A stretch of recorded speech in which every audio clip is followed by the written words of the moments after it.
Hi everyone, hope you are doing well from wherever you're watching this channel, depending on your time zone. Now, during campaign and after election, we were told that it has marked the end to forceful eviction.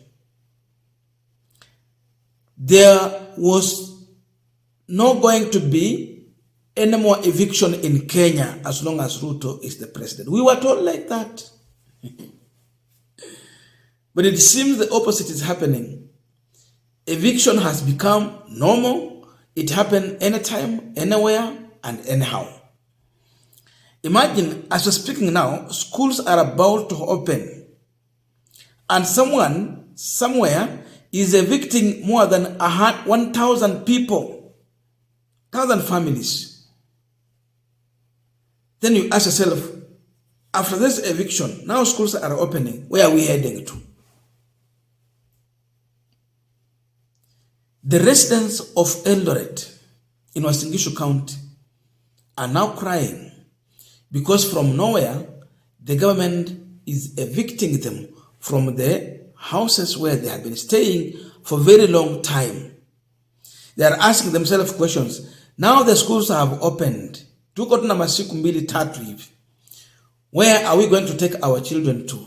Tutawapeleka wapi? Watasoma namna gani? The disruption we are seeing now, without even a notice, it tells you a lot about William Ruto and his government.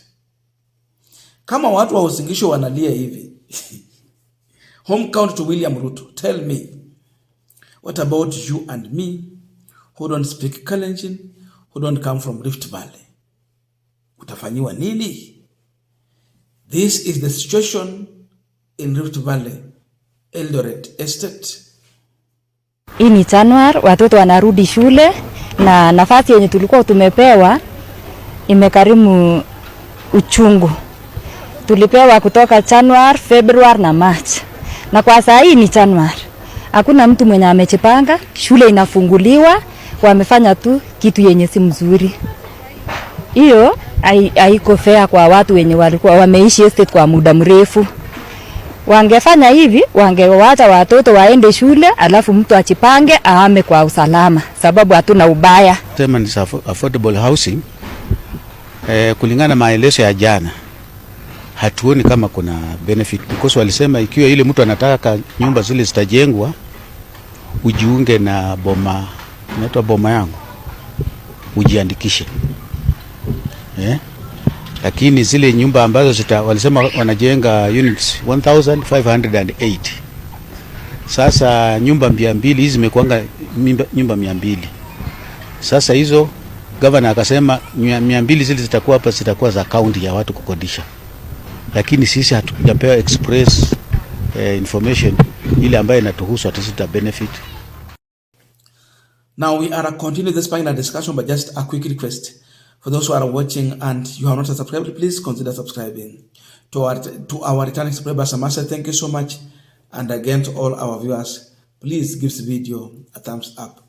Thank you so much, and back to this discussion. The ending of eviction by William Ruto, according to now our understanding, was the beginning of serious, massive eviction story. We are seeing eviction on a large scale across the country. We know that the issue of affordable housing is a discussion that we are still talking about, because there are other people who have interest to know why county government to give free land to a private developer who does not pay anything, but they end up selling the end product so much expensive compared to other people who are in the same business. So the eviction is all because they want to put up that affordable housing projects. No notice, no timeline. You just come and tell people you have to go. So you don't have option but to go. Ati mambo ya kutoka kazini unakutana na masufuria mablanketi kwa barabara because eviction has taken place. It will never happen. Haya alikuwa maneno ya Mheshimiwa William Ruto. Saizi watu wake wale wanaongea lugha moja na yeye wanalia, sababu sasa hivi wametolewa vitu nje.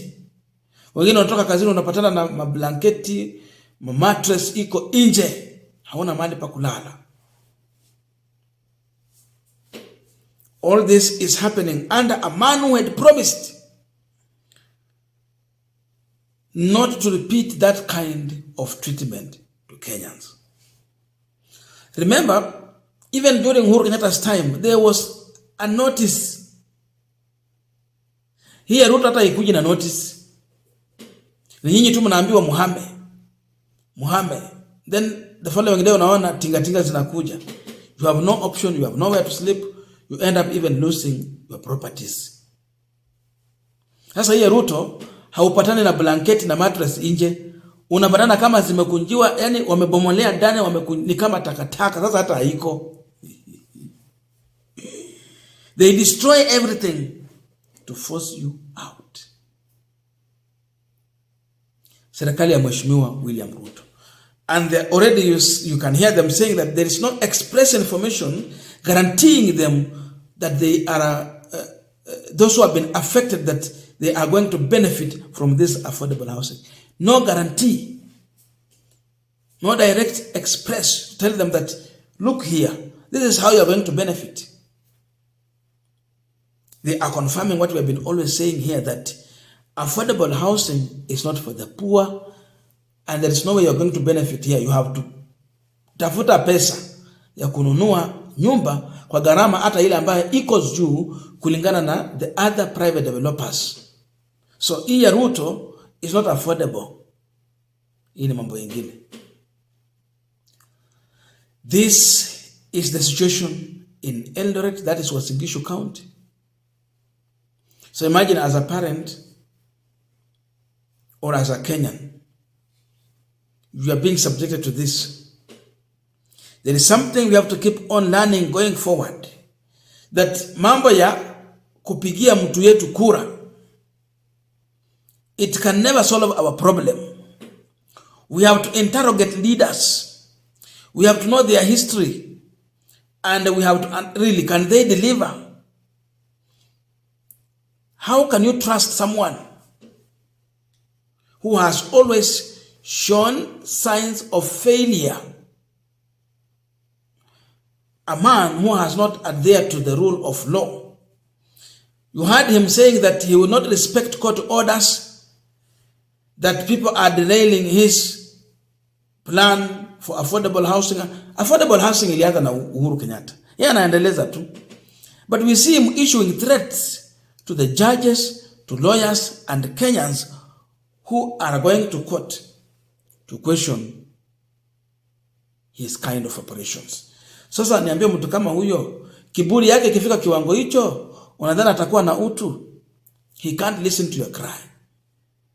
So the mentality of tribalism voting has taken us this situation. It is a political lesson we have to learn going forward. Mambo ya mtu wetu huenda hayatawahi tusaidia. We have to focus more on the character of people we are voting to the office. Watu wengi kutoka Uasin Gishu wakipiga kura walijua Ruto ni mtu wetu. He is our president. He will work for our interest. He will defend us and is going to be with us here. Today Ruto is nowhere. They are just seeing tractors coming, demolition going on, everything being brought down, and no one is there to listen to their cry. Hakuna. Sasa Ruto ako wapi? Yuko State House. Ako juu ya magari kupiga campaign. Na campaign anapiga ni kwamba no one should stand on his way. His policies have to work.